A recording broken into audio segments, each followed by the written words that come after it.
let's talk about Kestra Advisory Services for a second. So you remember this from yesterday? I made a video entitled, please tell me this is just a glitch. Well, I don't know about that because we have on their main page on Fintel, their 13F reporting period, the 630. There's like 1,900 entries on there, and they're all the same, massive average share prices. And I'm gonna go through this and just let me know what y'all think.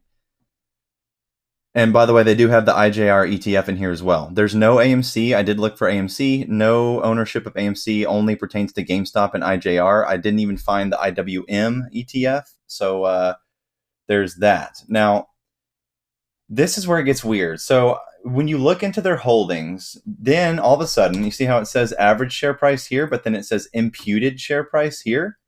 Well, this is from March 2020, I believe.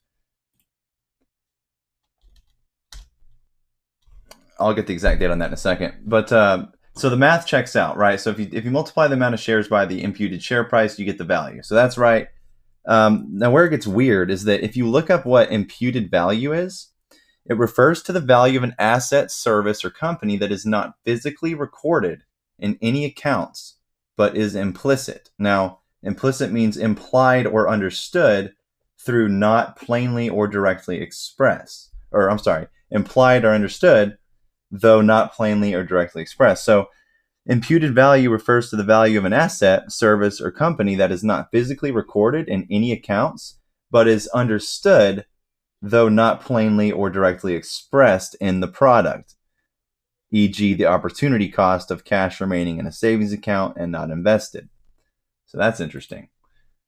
So we have 2,059 entries, all for June 30th.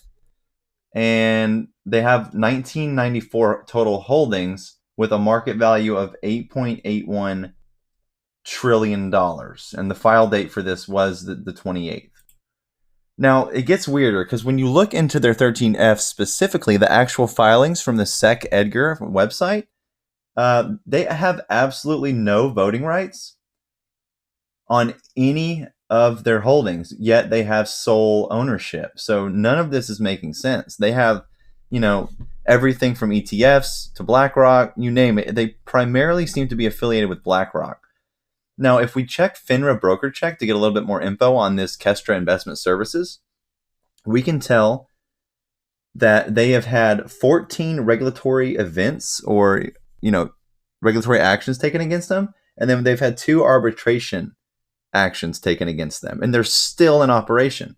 Now, these violations occurred all from 2002 all the way up until, I believe, last year or so.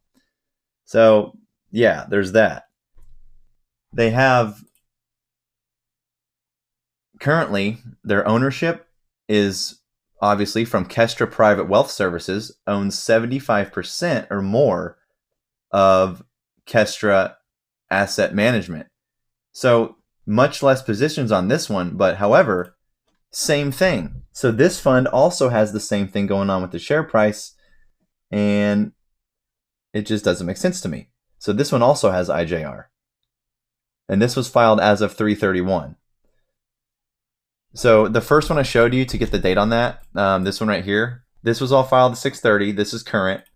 This one right here was filed 2020 December. And then we have an entirely different fund that actually owns 75% of the first fund, Kestra Asset Management, and it's the same kind of thing. Share prices are really, really way higher than they should be, and it's imputed share price. So types of businesses that they relate in, they are a broker or dealer retailing corporate equity securities over the counter, broker or dealer selling corporate debt securities, mutual fund retailer, U.S. government securities broker, municipal securities broker, broker or dealer selling variable life insurance, broker or dealer selling oil and gas, put and call broker or dealer with option writer, broker or dealer selling tax shelters or limited partnerships and primary distributions, non-exchange member arranging for transactions in listed securities by exchange member. Interesting. Private placements of securities, broker or dealer involved in a networking kiosk or similar arrangement with a bank, savings bank or association, or credit union, as well as insurance company or agency. So lots of scope in the market here from Kestra. Never heard of them before. I saw that pop up yesterday, but I don't know if this is a glitch or not. These are some of their finds here. I'll link this below so you can take a look. Just absolutely, minuscule fines. $10,000, $240,000 for breach of fiduciary, account-related breach of contract. So I don't know what's going on here, but basically the sum of all relief for all 16 violations that they've done, $1.2 million. Nothing.